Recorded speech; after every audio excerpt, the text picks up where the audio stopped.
اعوذ باللہ من الشیطان الرجیم بسم اللہ الرحمن الرحیم الحمدللہ والصلاة والسلام علی رسول اللہ وعلی آلہ وصحبہ اجمعین اشہد ان لا الہ الا اللہ واشہد ان محمدا عبدہ ورسولہ رب اشرح لی صدری ویسر لی امری واحلل عقدۃ من لسانی یفقہوا قولی۔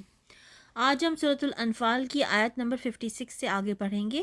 اللہ تعالیٰ فرماتے ہیں الذین عاہدت منہم ثم ینقضون عہدہم فی کل مرۃ وہم لا یتقون، جس سے آپ نے عہد و پیما کر لیے پھر بھی وہ اپنے عہد و پیما کو ہر مرتبہ توڑ دیتے ہیں اور بالکل پرہیز نہیں کرتے۔ پس جب کبھی تو لڑائی میں ان پر غالب آ جائے انہیں ایسی مار مار کہ ان کے پچھلے بھی بھاگ کھڑے ہو سکتا ہے کہ وہ عبرت حاصل کریں، اور اگر تجھے کسی قوم کی خیانت کا ڈر ہو تو برابری کی حالت میں ان کا عہد نامہ توڑ دے۔ اللہ تعالیٰ خیانت کرنے والوں کو پسند نہیں کرتا۔ خیانت سے مراد ہے معاہد قوم سے عہد توڑنے کا خطرہ، اور برابری کی حالت میں مطلب ہے کہ انہیں باقاعدہ مطلع کیا جائے کہ آئندہ ہمارے اور تمہارے درمیان کوئی معاہدہ نہیں، تاکہ دونوں فریق اپنے اپنے طور پر اپنی حفاظت کے ذمہ دار ہو، کوئی ایک فریق لا علمی اور مغالطے میں نہ مارا جائے۔ کافر یہ خیال نہ کرے کہ وہ بھاگ نکلے، یقیناً وہ عاجز نہیں کر سکتے۔ تم ان کے مقابلے کے لیے اپنی طاقت پر قوت کی تیاری کرو اور گھوڑوں کے تیار رکھنے کی، کہ اس سے تم اللہ کے دشمنوں کو خوف زدہ رکھ سکو اور ان کے سوا اوروں کو بھی جنہیں تم نہیں جانتے۔ اللہ انہیں خوب جان رہا ہے، جو کچھ بھی اللہ کی راہ میں صرف کرو گے وہ تمہیں پورا پورا دیا جائے گا اور تمہارا حق نہ مارا جائے گا۔ اگر وہ صلح کی طرف جھکیں تو بھی صلح کی طرف جھک جا اور اللہ پر بھروسہ رکھ، یقیناً وہ بہت سننے جاننے والا ہے۔ اگر وہ تجھ سے دغا بازی کرنا چاہیں گے تو اللہ تجھے کافی ہے، اسی نے اپنی مدد سے مومنوں سے تیری تائید کی ہے، ان کے دلوں میں باہمی الفت بھی اسی نے ڈالی ہے۔ زمین میں جو کچھ ہے تو اگر سارے کا سارا بھی خرچ کر ڈالتا تو بھی ان کے دل آپس میں نہ ملا سکتا، یہ تو اللہ ہی نے ان میں الفت ڈال دی ہے۔ ان آیات میں اللہ تعالیٰ نے نبی صلی اللہ علیہ وسلم پر اور مومنوں پر جو احسانات فرمائے ان میں سے ایک بڑے احسان کا ذکر فرمایا ہے، وہ یہ ہے کہ نبی صلی اللہ علیہ وسلم کی مومنوں کے ذریعے سے مدد فرمائی، وہ آپ کے دست بازو اور محافظ و معاون بن گئے۔ مومنوں پر یہ احسان فرمایا کہ ان کے درمیان پہلے جو عداوت تھی اسے محبت و الفت میں تبدیل فرما دیا۔ پہلے وہ ایک دوسرے کے خون کے پیاسے تھے، اب ایک دوسرے کے جانثار بن گئے۔ پہلے ایک دوسرے کے دلی دشمن تھے، اب آپس میں رحیم و شفیق ہو گئے۔ صدیوں پرانی باہمی عداوتوں کو اس طرح ختم کر کے باہم پیار اور محبت پیدا کر دینا، یہ اللہ تعالیٰ کی خاص مہربانی اور اس کی قدرت و مشیت کی کار فرمائی تھی، ورنہ یہ ایسا کام تھا کہ دنیا بھر کے خزانے بھی اس پر خرچ کر دیے جاتے تب بھی یہ گوہر مقصود حاصل نہ ہوتا۔ اللہ تعالیٰ نے اپنے اس احسان کا ذکر سورہ آل عمران میں بھی کیا۔ اللہ تعالیٰ نے فرمایا اذ کنتم اعداء فألف بین قلوبکم،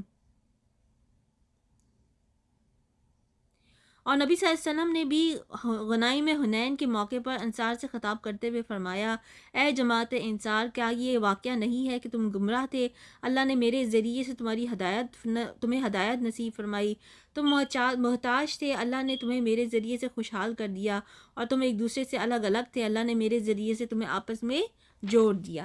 نبی صلی اللہ علیہ وسلم سے جو بات کہتے انصار اس کے جواب میں یہی کہتے اللہ و رسولہ امن، اللہ اور اس کے رسول کے احسانات اس سے کہیں زیادہ ہے، وہ غالب حکمتوں والا ہے۔ اے نبی، یا ایہا النبی حسبک اللہ ومن اتبعک من المؤمنین، اے نبی تجھے اللہ کافی ہے اور ان مومنوں کو جو تیری پیروی کر رہے ہیں۔ اے نبی ایمان والوں کو لڑائی کا شوق دلاؤ، اگر تم میں 20 بھی صبر کرنے والے ہوں گے تو 200 پر غالب رہیں گے، اور اگر تم میں 100 بھی ہوں گے تو 1000 کافروں پر غالب رہیں گے، اس واسطے کہ وہ بے سمجھ لوگ ہیں۔ اچھا اب تو اللہ تمہارا بوجھ ہلکا کرتا ہے، وہ خوب جانتا ہے کہ تم میں ناتوانی ہے، پس اگر تم میں سے 100 صبر کرنے والے ہوں گے تو وہ 200 پر غالب رہیں گے، اور اگر تم میں سے 1000 ہوں گے تو وہ اللہ کے حکم سے 2000 پر غالب رہیں گے۔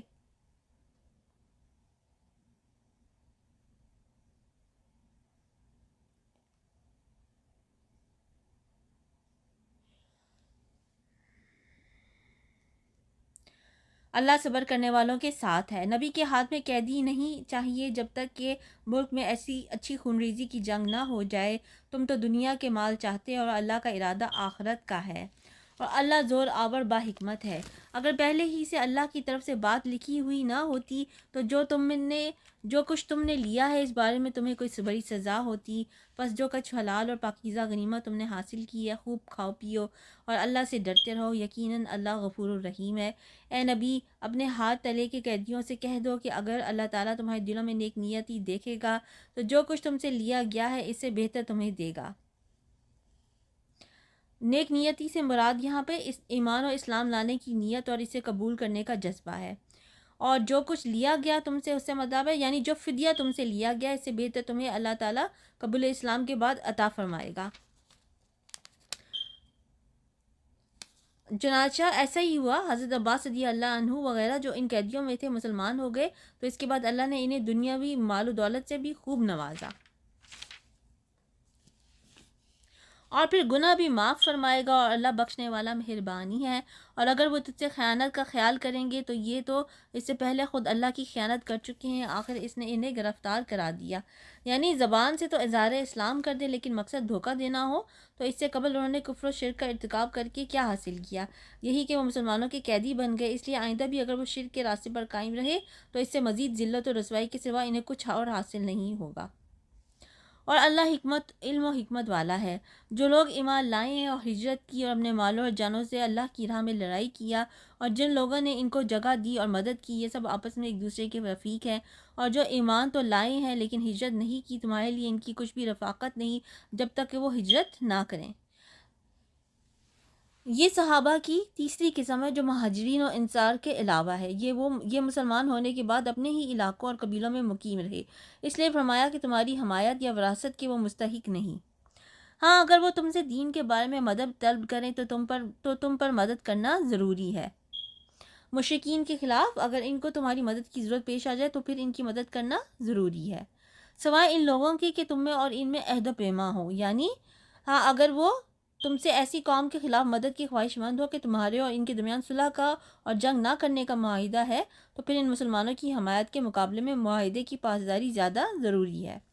تم جو کچھ کر رہے ہو اللہ خوب دیکھتا ہے۔ کافر آپس میں ایک دوسرے کے رفیق ہیں، اگر تم نے ایسا نہ کیا تو ملک میں فتنہ ہوگا اور زبردست فساد ہو جائے گا۔ جو لوگ ایمان لائے اور ہجرت کی اور اللہ کی راہ میں لڑے اور جنہوں نے جگہ دی اور مدد پہنچائی، یہی لوگ سچے مومن ہیں، ان کے لیے بخشش اور عزت کی روزی ہے۔ اور جو لوگ اس کے بعد ایمان لائے اور ہجرت کی اور تمہارے ساتھ ہو کر جہاد کیا، بس یہ لوگ بھی تم میں سے ہی ہیں، اور رشتے ناتے والے ان میں سے بعض سے زیادہ نزدیک ہیں اللہ کے حکم میں۔ بے شک اللہ تعالیٰ ہر چیز کا جاننے والا ہے۔ اس کے بعد سورہ توبہ شروع ہوتی ہے۔ فتح مکہ کے بعد 9 ہجری میں رسول صلی اللہ علیہ وسلم نے حضرت علی کو قرآن کی یہ آیات اور احکام دے کر بھیجا تاکہ وہ مکہ میں ان کا عام اعلان کر دے۔ یہ اعلان 10 ذی الحجہ کو جمرات العقبہ منی کے مقام پر کیا گیا۔ اس اعلان میں 4 باتیں شامل تھیں۔ کسی برہنہ شخص کو طواف کی اجازت نہیں دی جائے گی۔ جن لوگوں کے ساتھ نبی کا معاہدہ ہے، یعنی جنہوں نے معاہدہ نہیں توڑا، عہد نہیں توڑا، ان کے ساتھ موت معاہدے تک وفا کی جائے گی۔ کسی مشرک کو اس سال کے بعد حج کی اجازت نہیں۔ یہ باتیں جو ہیں وہ اس معاہدے کے تحت جو ہے، اس اعلان کے تحت جو ہے وہ اناؤنس کی گئیں۔ اللہ تعالیٰ فرماتے ہیں براءۃ من اللہ ورسولہ الی الذین عاہدتم من المشرکین۔ اللہ اور اس کے رسول کی سب سے بیزاری کا اعلان ہے ان مشرکوں کے بارے میں جن سے تم نے عہد و پیما کیا۔ بس اے مشرکو، تم ملک میں 4 مہینے تک چل پھر لو، جان لو کہ تم اللہ کو عاجز کرنے والے نہیں ہو، اور یہ بھی یاد رہے کہ اللہ کافروں کو رسوا کرنے والا ہے۔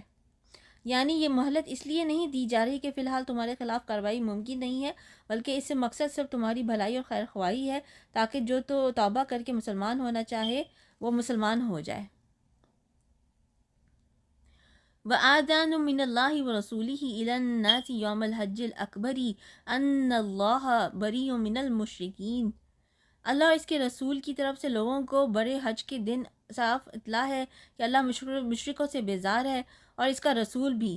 اگر اب بھی تم توبہ کر لو تو تمہارے حق میں بہتر ہے، اور اگر تم روگردانی کرو تو جان لو کہ تم اللہ کو ہرا نہیں سکتے، اور کافروں کو دکھ کی مار کی خبر پہنچا دیجیے، بجز ان مشرکوں کے جن سے تمہارا معاہدہ ہو چکا ہے، اور انہوں نے تمہیں ذرا سا بھی نقصان نہیں پہنچایا، نہ کسی کی خلاف نہ کسی کی تمہارے خلاف مدد کی ہے، اور تو تم بھی مدد کی ہے تو تم بھی ان کے معاہدے کی مدت ان کے ساتھ پوری کرو۔ اللہ تعالیٰ پرہیزگاروں کو دوست رکھتا ہے۔ پھر حرمت والے مہینوں کے گزرتے ہی مشرکوں کو جہاں پاؤ قتل کرو، انہیں گرفتار کرو، ان کا محاصرہ کر لو، اور ان کی تارک میں ہر گھاٹی میں جا بیٹھو۔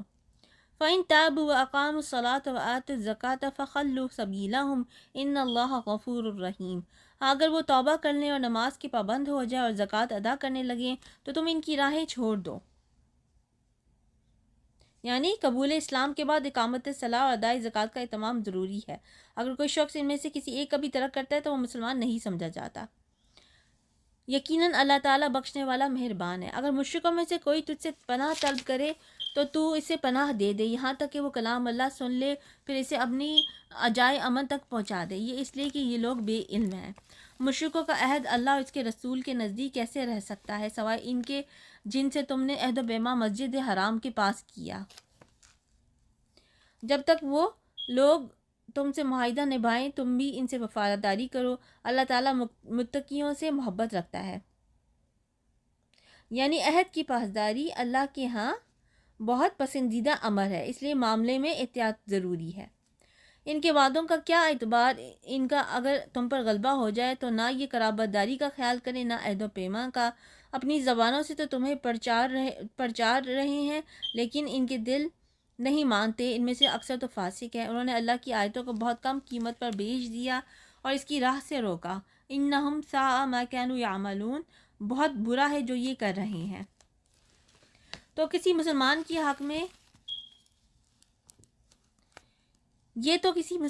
حق میں کسی رشتہ داری کا یا عہد کا مطلق لحاظ نہیں کرتے، یہ ہیں ہی حد سے گزرنے والے۔ اب بھی اگر یہ توبہ کر لیں اور نماز کے پابند ہو جائے اور زکوٰۃ دیتے رہیں تو تمہارے دینی بھائی ہیں۔ وَنُفَصِّلُ الْآيَاتِ لِقَوْمٍ يَعْلَمُونَ، ہم تو جاننے والوں کے لیے اپنی آیتیں کھول کھول کر بیان فرما رہے ہیں۔ اگر یہ لوگ عہد و پیما کے بعد بھی اپنی قسموں کو توڑ دیں اور تمہارے دین میں طعنہ زنی کریں تو تم بھی ان سرداران کفر سے بھڑ جاؤ۔ ان کی قسمیں کوئی چیز نہیں، ممکن ہے کہ اس طرح وہ بھی باز آ جائیں۔ تم ان لوگوں کی سرکوبی کے لیے کیوں تیار نہیں ہوتے جنہوں نے اپنی قسموں کو توڑ دیا اور پیغمبر کو جلا وطن کرنے کی فکر میں ہیں، اور خود ہی اول بار انہوں نے تم سے چھیر کی؟ کیا تم ان سے ڈرتے ہو؟ اللہ ہی زیادہ مستحق ہے کہ تم اس کا ڈر رکھو، بشرطیکہ تم ایماندار ہو۔ ان سے تم جنگ کرو، اللہ تعالیٰ انہیں تمہارے ہاتھوں عذاب دے گا، انہیں ذلیل و رسوا کرے گا، تمہیں ان پر مدد دے گا اور مسلمانوں کے کلیجے ٹھنڈے کرے گا اور ان کے دل کا غم و غصہ دور کرے گا۔ یعنی جب مسلمان کمزور تھے تو یہ مشرکین ان پر ظلم و ستم کرتے تھے، جس کی وجہ سے مسلمانوں کے دل ان کی طرف سے بڑے دکھی اور مجروح تھے۔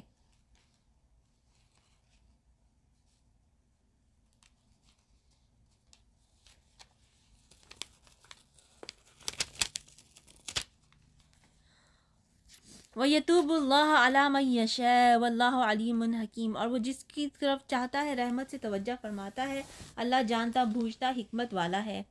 کیا تم یہ سمجھے بیٹھے ہو کہ تم چھوڑ دیے جاؤ گے، حالانکہ اب تک اللہ نے تم میں سے انہیں ممتاز نہیں کیا جو مجاہد ہیں اور جنہوں نے اللہ کے اور اس کے رسول کے اور مومنوں کے سوا کسی کو دلی دوست نہیں بنایا۔ اللہ خوب خبردار ہے وہ جو تم کر رہے ہو۔ لائق نہیں کہ مشرک اللہ تعالیٰ کی مسجدوں کو آباد کریں، ذرا حلیقہ وہ خود اپنے کفر کے آپ ہی گواہ ہیں۔ مطلب یہ ہے کہ اللہ کے گھر یعنی مسجد حرام کو تعمیر یا آباد کرنا یہ ایمان والوں کا کام ہے، نہ کہ ان کا جو کفر و شرک کا ارتکاب اور اس کا اعتراف کرتے ہیں۔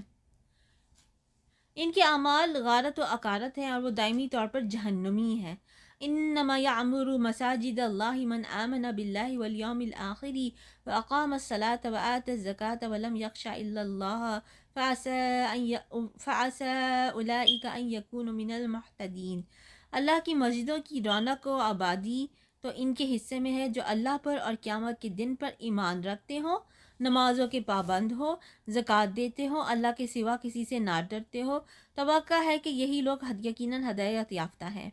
کیا تم نے حاجیوں کو پانی پلا دینا اور مسجد حرام کی خدمت کرنا اس کے برابر کر دیا ہے جو اللہ پر اور آخرت کے دن پر ایمان لائے اور اللہ کی راہ میں نکلے؟ یہ اللہ کے نزدیک برابر کے نہیں، اور اللہ تعالیٰ ظالموں کو ہدایت نہیں کرتا۔ مشرکین حاجیوں کو پانی پلانے اور مسجد حرام کی دیکھ بھال کا جو کام کرتے تھے اس پر انہیں بڑا فخر تھا، اور اس کے مقابلے میں وہ ایمان کو اور اللہ کی راہ میں نکلنے کو کوئی اہمیت نہیں دیتے تھے جس کا اہتمام مسلمانوں کے اندر تھا۔ اللہ تعالیٰ نے فرمایا، کیا تم سقایت حاج اور عمارت مسجد حرام کو ایمان باللہ اور جہاد فی سبیل اللہ کے برابر سمجھتے ہو؟ یاد رکھو، اللہ کے نزدیک یہ برابر نہیں، بلکہ مشرک کا کوئی عمل بھی مقبول نہیں، چاہے وہ صورتاً خیر ہی ہو۔ جو لوگ ایمان لائے، ہجرت کی، اللہ کی راہ میں اپنے مال اور اپنی جان سے لڑے، وہ اللہ کے ہاں بہت بڑے مرتبے والے ہیں۔ وَأُولَٰئِکَ هُمُ الْفَائِزُونَ، اور یہی لوگ مراد پانے والے ہیں۔ انہیں ان کا رب خوشخبری دیتا ہے اپنی رحمت کی اور رضامندی کی اور جنتوں کی، ان کے لیے وہاں دوامی نعمت ہے، وہاں یہ ہمیشہ رہنے والے ہیں، اللہ کے پاس یقیناً بہت بڑے ثواب ہیں۔ اے ایمان والے، اپنے باپوں کو اور اپنے بھائیوں کو دوست نہ بناؤ اگر وہ کفر کو ایمان سے زیادہ عزیز رکھیں۔ تم میں سے جو بھی ان سے محبت رکھے گا وہ پورا گنہگار ظالم ہے۔ آپ کہہ دیجئے کہ اگر تمہارے باپ اور تمہارے لڑکے اور تمہارے بھائی اور تمہاری بیویاں اور تمہارے کنبے قبیلے اور تمہارے کمائے ہوئے مال اور وہ تجارت جس کی کمی سے تم ڈرتے ہو اور وہ حویلیاں جنہیں تم پسند کرتے ہو، اگر یہ تمہیں اللہ سے اور اس کے رسول سے اور اس کی راہ میں نکلنے سے بھی زیادہ عزیز ہے تو تم اللہ کے حکم سے عذاب کا انتظار کرو۔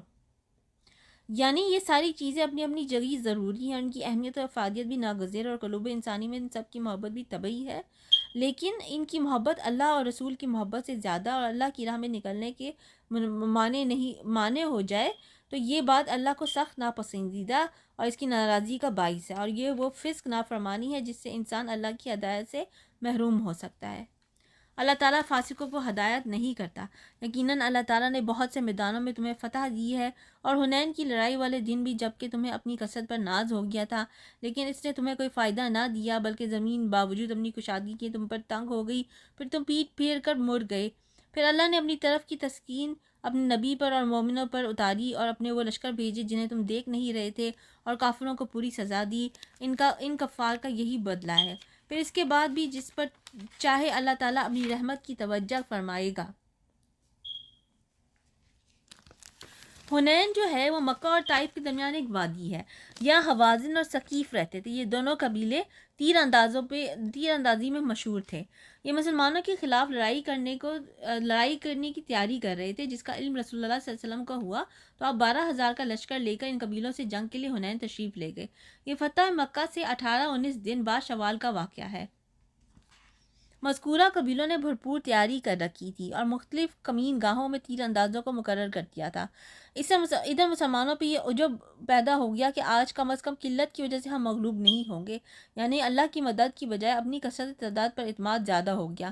اللہ تعالیٰ کو یہ عجب اور یہ کلمہ پسند نہیں آیا۔ نتیجتاً جب حوازن کے تین اندازوں نے مختلف کمین گاہوں سے مسلمانوں کے لشکر پر یکبارگی تیر اندازی کی تو اس غیر متوقع اور اچانک تیروں کی بچار سے مسلمانوں کے قدم اکھڑ گئے اور وہ بھاگ کھڑے ہوئے۔ میدان میں صرف رسول اللہ صلی اللہ علیہ وسلم اور 100 کے قریب مسلمان رہ گئے۔ آپ صلی اللہ علیہ وسلم مسلمانوں کو پکار رہے تھے، اللہ کے بندوں میرے پاس اور میں اللہ کا رسول ہوں۔ کبھی یہ رضیہ کلمہ پڑھتے، انا نبی لا کاذب انا ابن عبد المطلب۔ پھر آپ صلی اللہ علیہ وسلم نے حضرت عباس رضی اللہ عنہ کو جو نہایت بلند آواز سے حکم دیا کہ مسلمانوں کو جمع کرنے کے لیے آواز دیں۔ چنانچہ ان کی ندا سن کر مسلمان سخت پشیمان ہوئے اور دوبارہ میدان میں آ گئے اور پھر اس طرح جم کر لڑے کہ اللہ نے فتح عطا فرمائی۔ اللہ تعالیٰ کی بھی مدد پھر اس طرح حاصل ہوئی کہ ایک تو ان پر سکینت نازل فرمائی گئی جس سے ان کے دلوں سے دشمن کا خوف دور ہو گیا، دوسرے فرشتوں کا نزول ہوا۔ اس جنگ میں مسلمانوں نے 6,000 کافروں کو قیدی بنایا، جن میں بعد میں نبی صلی اللہ علیہ وسلم کی سفارش پر چھوڑ دیا گیا اور وہ بہت سا مال غنیمت حاصل ہوا۔ جنگ کے بعد ان کے بہت سے سردار بھی مسلمان ہو گئے۔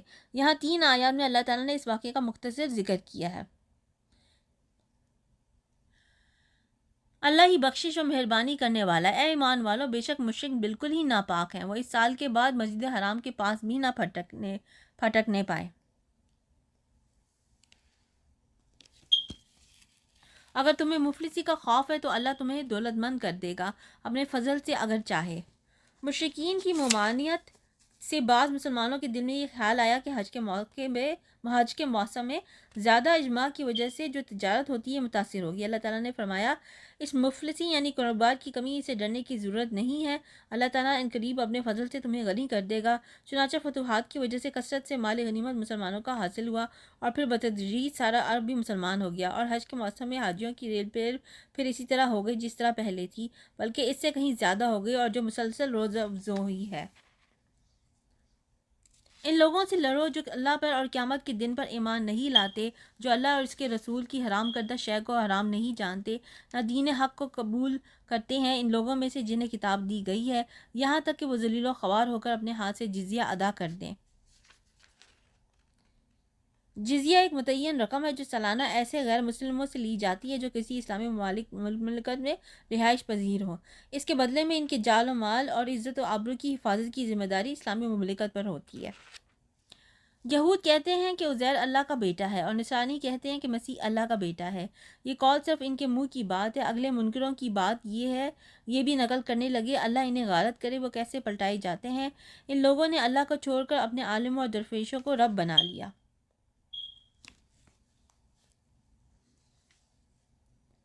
اس کی تفسیر حضرت عدی بن حاتم رضی اللہ عنہ کی بیان کردہ حدیث سے بخوبی ہو جاتی ہے۔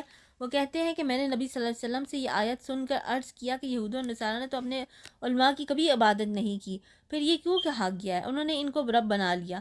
آپ صلی اللہ علیہ وسلم نے فرمایا یہ ٹھیک ہے کہ انہوں نے ان کی عبادت نہیں کی، لیکن یہ بات تو ہے نا کہ ان کے علماء نے جس کو حلال قرار دے دیا اس کو انہوں نے حلال، اور جس چیز کو حرام قرار دیا اس کو حرام ہی سمجھا، یہی ان کی عبادت کرنا ہے، کیونکہ حرام و حلال کرنے کا اختیار صرف اللہ تعالیٰ کو ہی ہے۔ یہی حق اگر کوئی شخص کسی اور کے اندر تسلیم کرتا ہے تو اس کا مطلب یہ ہے کہ اس نے اس کو اپنا رب بنا لیا۔ اس آیت میں ان لوگوں کے لیے بڑی تنبیہ ہے جنہوں نے اپنے پیشواؤں کو تحلیل و تحریم کا منصب دے رکھا ہے، ان کے اقوال اور کے مقابلے میں وہ نصوص قرآن و حدیث کو بھی اہمیت دینے کے لیے تیار نہیں ہوتے۔ اور مریم کے بیٹے مسیح کو ہلاک کیا، انہیں صرف ایک اکیلے اللہ ہی کی عبادت کا حکم دیا گیا تھا جس کے سوا کوئی معبود نہیں، سبحانہ عما یشرکون، وہ پاک ہے ان کے شریک مقرر کرنے سے۔ وہ چاہتے ہیں کہ اللہ کے نور کو اپنے منہ سے بجھا دیں، اور اللہ تعالیٰ انکاری ہے مگر اسی بات کا کہ اپنا نور پورا کرے گو کافر ناخوش رہیں۔ یعنی اللہ نے رسول صلی اللہ علیہ وسلم کو جو ہدایت اور دین حق دے کر بھیجا ہے، یہود و نصارہ اور مشرکین چاہتے ہیں کہ اپنے جدال و افتراء سے اسے مٹا دیں۔ ان کی مثال ایسی ہی ہے جیسے کوئی شخص سورج کی شعاؤں کو یا چاند کی روشنی کو اپنی پھونکوں سے بجھا دے۔ بس جس طرح یہ ناممکن ہے، اسی طرح جو دین حق اللہ نے اپنے رسول کو دے کر بھیجا ہے اس کا مٹانا بھی ناممکن ہے، وہ تمام دینوں پر غالب آ کر رہے گا۔ اسی نے اپنے رسول کو ہدایت اور سچے دین کے ساتھ بھیجا ہے کہ اسے اور تمام مذہب پر غالب کر دے، اگرچہ مشرک برا مانے۔ اے ایمان والو، اکثر علماء اور عابد لوگوں کا مال ناحق کھا جاتے ہیں اور اللہ کی راہ سے روک دیتے ہیں، اور جو لوگ سونے چاندی کا خزانہ رکھتے ہیں اور اللہ کی راہ میں خرچ نہیں کرتے، انہیں دردناک عذاب کی خبر پہنچا دیجیے۔ حضرت عبداللہ بن عمر رضی اللہ عنہ فرماتے ہیں کہ یہ زکوٰۃ کے حکم سے پہلے کا حکم ہے۔ زکوٰۃ کا حکم نازل ہونے کے بعد زکوٰۃ کو اللہ تعالیٰ نے مال کی طہارت کا ذریعہ بنا دیا ہے، اس لیے علماء فرماتے ہیں کہ جس مال سے زکوٰۃ ادا کر دی جائے وہ کنز نہیں ہے، اور جس مال سے زکوٰۃ ادا نہ کی جائے وہ کنز خزانہ ہے، جس پر یہ قرآنی وعید ہے۔ چنانچہ صحیح حدیث میں کہ جو شخص اپنے مال کی زکوٰۃ ادا نہیں کرتا، قیامت والے دن اس کے مال کو آگ کی تختیاں بنا دیا جائے گا جس سے اس کے دونوں پہلوؤں کو، پیشانی کو اور کمر کو داغا جائے گا۔ یہ دن 50,000 سال کا ہوگا اور لوگوں کے فیصلے ہو جانے تک اس کا یہی حال رہے گا، اس کے بعد جنت یا جہنم میں اسے لے جایا جائے گا۔ جس دن اس خزانے کو آتش دوزخ میں تپایا جائے گا، پھر سے اس کی پیشانیاں اور پہلو اور پیٹھیں داغی جائیں گی، ان سے کہا جائے گا یہ ہے جسے تم نے اپنے لیے خزانہ بنا کر رکھا تھا، پس اپنے خزانوں کا مزہ چکھو۔ مہینوں کی گنتی اللہ کے نزدیک کتاب اللہ میں 12 کی ہے، اسی دن سے جب سے آسمان و زمین کو اس نے پیدا کیا، ان میں سے 4 حرمت و ادب کے ہیں، یہی درست دین ہے۔ یعنی ابتدائی آفرینش سے ہی اللہ تعالیٰ نے 12 مہینے مقرر فرمائے ہیں جن میں 4 حرمت والے ہیں، جن میں قتال و جدال کی بالخصوص ممانعت ہے، اور یہ 4 مہینے محرم، رجب، ذوالقعدہ اور ذوالحجہ ہیں۔ تم ان مہینوں میں اپنی جانوں پر ظلم نہ کرو، اور تم تمام مشرکوں سے لڑو جیسے کہ وہ تم سے سب سے لڑتے ہیں، اور جان رکھو کہ اللہ تعالیٰ متقیوں کے ساتھ ہے۔ مہینوں کا آگے پیچھے کر دینا کفر کی زیادتی ہے، اس سے وہ لوگ گمراہی میں ڈالے جاتے ہیں جو کافر ہیں۔ ایک سال تو اسے حلال کر لیتے ہیں اور ایک سال اسی کو حرام والا کر لیتے ہیں کہ اللہ نے جو حرمت رکھی ہے اس کے شمار میں تو موافقت کر لیں، پھر اسے حلال بنا لیں جسے اللہ نے حرام کیا ہے۔ انہیں ان کے برے کام بھلے دکھا دیے گئے ہیں، اور قوم کفار کی اللہ رہنمائی نہیں فرماتا۔ اے ایمان والو، تمہیں کیا ہو گیا ہے کہ جب تم سے کہا جاتا ہے کہ چلو اللہ کے راستے میں کوچ کرو تو تم زمین سے لگ جاتے ہو؟ کیا تم آخرت کی عوض دنیا کی زندگانی پر ہی ریچھ گئے ہو؟ سنو، دنیا کی زندگی تو آخرت کے مقابلے میں کچھ یوں ہی سی ہے۔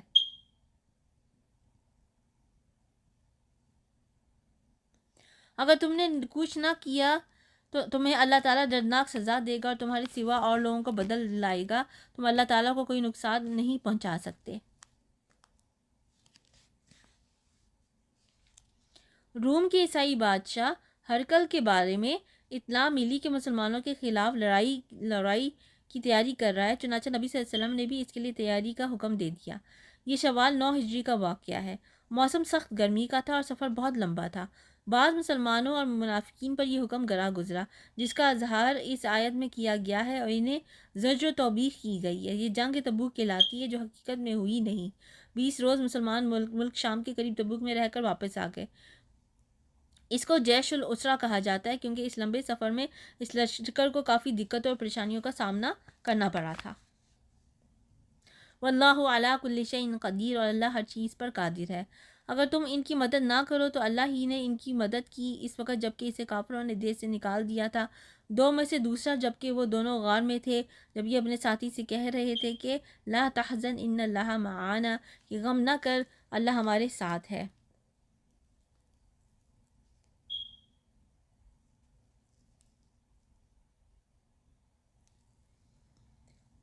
لڑائی سے پیچھے رہنے والوں اور جان چھڑانے والوں کو کہا جا رہا ہے کہ اگر تم مدد نہیں کرو گے تو اللہ تعالیٰ تمہاری مدد کا محتاج نہیں ہے۔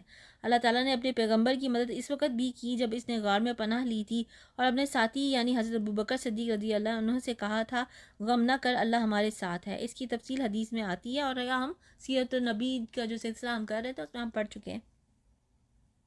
ابوبکر صدیق رضی اللہ عنہ فرماتے جب ہم غار میں تھے تو میں نے نبی کریم صلی اللہ علیہ وسلم سے کہا اگر ان مشرکین نے جو ہمارے تعاقب میں اپنے قدموں پر نظر ڈالی تو یقیناً ہمیں دیکھ لیں گے۔ حضرت نبی کریم صلی اللہ علیہ وسلم نے فرمایا اے ابوبکر، تمہارا ان دونوں دو کے بارے میں کیا خیال ہے جن کا تیسرا اللہ ہے، یعنی اللہ کی مدد اور اس کی معیت جن کے شامل حال ہے۔ بس جناب باری نے اپنی طرف سے تسکین اس پر نازل فرما کر ان لشکروں سے اس کی مدد کی جنہیں تم نے دیکھا ہی نہیں۔ اس نے کافروں کی بات پست کر دی اور بلند و عزیز تو اللہ کا کلمہ ہی ہے، اللہ غالب ہے، حکمت والا ہے۔ نکل کھڑے ہو جاؤ، ہلکے پھلکے ہو تو بھی اور بھاری بھرکم ہو تو بھی۔ اس کے مختلف مفہوم بیان کیے گئے، مثلا انفرادی طور پر یا اجتماعی طور پر، خوشی سے یا ناخوشی سے، غریب ہو یا امیر، جوان ہو یا بوڑھا، پیادہ ہو یا سوار، عیالدار ہو یا اہل و عیال کے بغیر، وہ پیش قدمی کرنے والوں میں سے ہو یا پیچھے لشکر میں شامل، اور راہ رب میں اپنی جان و مال سے لڑو، یہی تمہارے لیے بہتر ہے اگر تم میں علم ہو۔ اگر جلد وصول ہونے والا مال و اسباب ہوتا اور ہلکا سا سفر ہوتا تو یہ ضرور آپ کے پیچھے ہو لیتے، لیکن ان پر تو دوری اور دراز کی مشکل پڑ گئی۔ اب تو یہ اللہ کی قسمیں کھائیں گے کہ اگر ہمیں قوت و طاقت ہوتی تو ہم یقیناً آپ کے ساتھ نکلتے، یہ اپنی جانوں کے خود ہی ہلاکت میں ڈال رہے ہیں، یعنی جھوٹی قسمیں کھا کر، کیونکہ جھوٹی قسم کھانا گناہ کبیرہ ہے۔ ان کے جھوٹے ہونے کا سچا علم اللہ کو ہے۔ اللہ تجھے معاف فرما دے، تو نے انہیں کیوں اجازت دے دی بغیر اس کے کہ تیرے سامنے سچے لوگ کھل جائیں اور تو جھوٹے لوگوں کو بھی جان لے۔ اللہ پر اور قیامت کے دن پر ایمان و یقین رکھنے والے تو مالی اور جانی لڑائی سے رک رہنے کی کبھی بھی تجھ سے اجازت طلب نہیں کریں گے، اور اللہ تعالیٰ پرہیزگاروں کو خوب جانتا ہے۔ اجازت تو تجھ سے وہی طلب کرتے ہیں جنہیں نہ اللہ پر ایمان ہے، نہ آخرت کے دن کا یقین ہے، جن کے دل شک میں پڑے ہوئے ہیں اور وہ اپنے شک میں ہی سرگرداں ہیں۔ اگر ان کا ارادہ لڑائی کے لیے نکلنے کا ہوتا تو وہ اس سفر کے لیے سامان کی تیاری کر رکھتے، لیکن اللہ کو ان کا اٹھنا پسند ہی نہ تھا، اس لیے انہیں حرکت سے ہی روک دیا، یعنی پیچھے رہنا ان کے لیے پسندیدہ بنا دیا گیا۔ پس وہ سست ہو گئے اور مسلمانوں کے ساتھ نہیں نکلے۔ اللہ کے علم میں ان کی شرارتیں اور سازشیں تھیں، اس لیے اللہ کی تقدیری مشیت یہی تھی کہ وہ نہ جائیں۔ اور کہہ دیا گیا کہ تم بیٹھنے والوں کے ساتھ ہی رہو۔ اگر یہ تم میں مل کر نکلتے بھی تو تمہارے لیے صفائی فساد کی اور کوئی چیز نہ بڑھاتے، بلکہ تمہارے درمیان خوب گھوڑے دوڑا دیتے اور تم میں فتنے ڈالنے کی تلاش میں رہتے۔ ان کے ماننے والے خود تم میں موجود ہیں اور اللہ ان ظالموں کو خوب جانتا ہے۔ یہ تو اس سے پہلے بھی فتنے کی تلاش کرتے ہیں اور تیرے کاموں کو الٹ پلٹ کرتے رہے ہیں، یہاں تک کہ حق آ پہنچا اور اللہ کا حکم غالب آ گیا، باوجود یہ کہ منافق خوشی میں ہی رہے۔ ان میں سے کوئی تو کہتا ہے مجھے اجازت دیجیے، مجھے فتنے میں نہ ڈالیے، آگاہ رہو وہ تو فتنے میں پڑ چکے ہیں اور یقیناً دوزخ کافروں کو گھیر لینے والی ہے۔ آپ کو اگر کوئی بھلائی مل جائے تو انہیں برا لگتا ہے، اور کوئی برائی پہنچ جائے تو یہ کہتے ہیں کہ ہم نے تو اپنا معاملہ پہلے سے ہی درست کر لیا تھا، پھر تو بڑے ہی اتراتے ہوئے لوٹتے ہیں۔ آپ کہہ دیجئے ہمیں کوئی مصیبت پیش نہیں آ سکتی مگر جو اللہ نے ہماری قسمت میں لکھ دی ہے، اور مومنوں کو تو اللہ کی ذات پر ہی بھروسہ کرنا چاہیے۔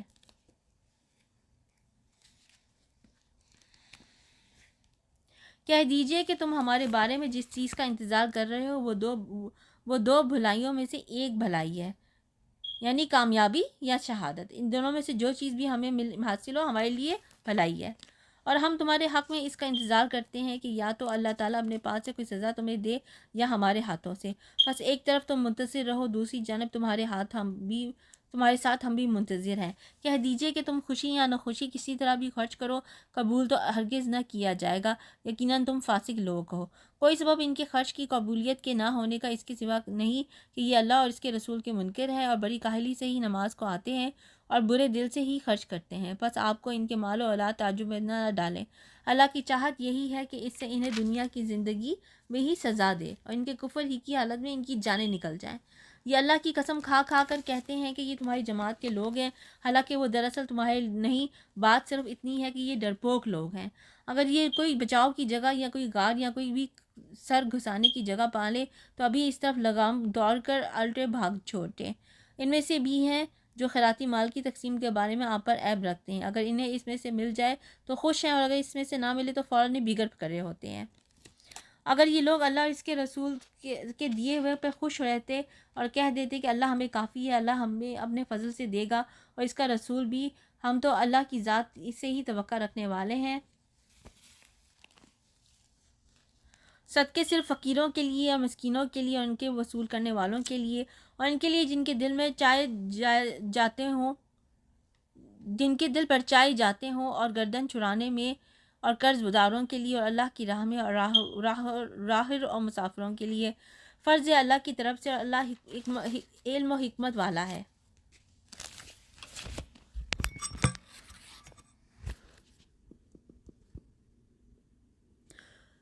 آج ہم اتنا ہی پڑھیں گے۔ سبحانک اللہم و بحمدک، اشہد ان لا الہ الا انت، استغفرک و اتوب الیک۔